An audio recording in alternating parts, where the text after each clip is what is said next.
minutes of questions. Well, that's the fact. Thank you, Mr. Chair. Appreciate this very important COVID hearing and your leadership on this topic.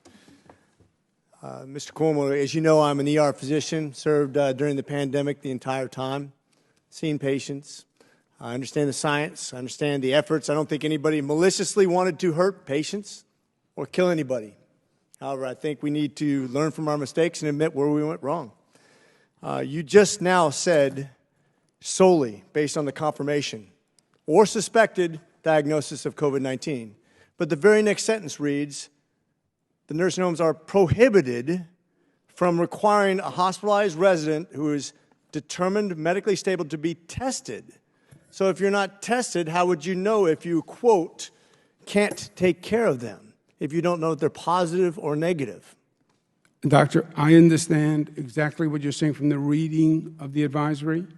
But again, it was just an advisory, and the law's in place. And okay, what the advisory I'm not a lawyer, sir, but what I know is if I admit a patient to the hospital or to observation, I have to have a COVID test in order to know if I can take care of them and if I can quarantine them, if I can use PPE, if I'm going to sprint it to one room to another, because I have to know what I'm dealing with. If you, as you say, prohibit a testing of a patient, you do not know what you're dealing with. You do not know if you can take care of them. So it's a dishonest argument to begin with. And that's not a question, that's a statement, sir. Yeah. So what I will say is this. When you say, when you basically force people to take tests in order to travel or to go into restaurants or put a mask on or whatever, the young, non-vulnerable population, but you don't allow a test on the most vulnerable population to go mix, where they are going to die. If we can't at least admit that was a mistake, if we can't say in my book that I write about being the governor of a state that has some questionable results on this COVID pandemic, then we're not going to learn from our lessons. And I just gotta wonder, where did you make any mistakes? Oh, I made plenty of mistakes. You don't think this was a mistake? Looking back, the CMS, CDC, DOH will still defend this order? Prohibiting COVID testing before placing them in a nursing home is going to be defended? Well, there were not enough tests. There were no tests at this time. But wait a minute. I understand that you actually had your family tested. Were those tests not available for the patients going back into COVID?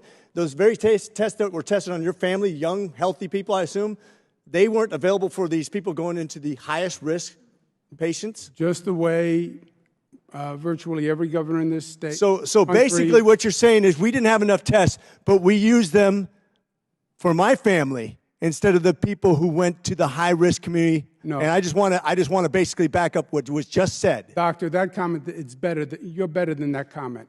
People who I might be in contact with took a test so I didn't get COVID. Just like when I went to see President Trump and they gave me a COVID test before I was allowed to see President Trump or his aides to make sure I didn't infect them.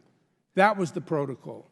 Yeah, I just find it a little hypocritical when we don't have enough tests and we're talking about the highest risk population not being able to test, knowing that that's going to literally have an outcome, going to be the most succinct vector going into the most vulnerable population, and we're wasting it on people that literally don't need to be tested when and we don't test the very people that are at highest risk. And I would just like to say, we have family members right here, right now, that lost their relatives because of that decision, which I think was wrong. I think it's okay to admit that it was wrong. I think you should admit that it's wrong, and I think you would come off a lot better to those families if you just turn around and just apologize to those families and say, I'm sorry, it was a bad decision.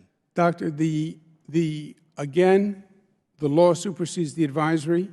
The advisory is saying you talk to the people in the hospital. If the hospital discharge people say, I think this person might have COVID, the nursing home says, I won't take the person. You know what, I'm just going to say I'm sorry. I'll say it. I'm sorry your families were exposed to COVID because people were put in the nursing homes that weren't tested because there weren't enough testing facilities or enough because we were testing young, healthy people instead of the most vulnerable population getting mixed. I'm sorry, and with that, I yield.